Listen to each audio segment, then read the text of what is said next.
এরা কি বলতে চায়, কি করতে চায়, সেইটা ওইভাবে আমি বুঝতে চাই না। কিন্তু এদের কিছু কিছু কথায় আমার কাছে মনে হয় তারা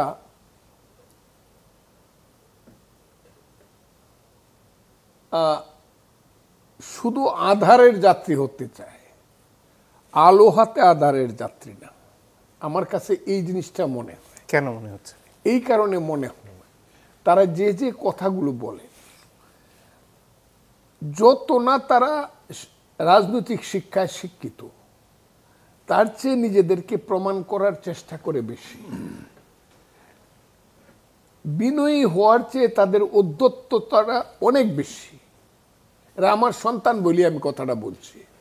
এদের কথার মধ্যে মারাত্মক উদ্ধত্তপনা আছে। 3 হইল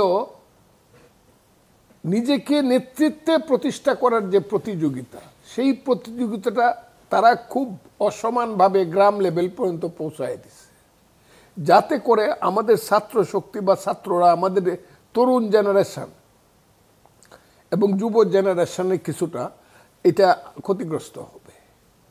এখন যে জেলায় জেলায়, এলাকায় এলাকায় এই যে সমন্বয়ক চলছে, সবাই মনে করে সমন্বয়ক হইতে পারলে আর কোনো চিন্তা নাই, এটাও একটা চাকরি।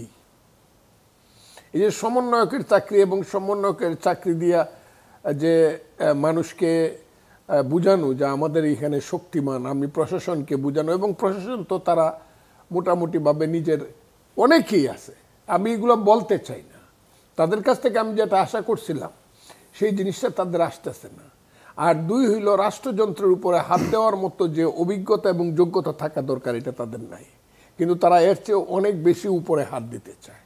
এই সরকারটা টিকে আছে কিছুটা, এইটা সরকার আছে বলে বোঝা যায় না, কিছুটা টিকে আছে এই সরকারটা শুধু জনাব অধ্যাপক মোহাম্মদ ইউনূস সাহেবের ইমেজের উপর।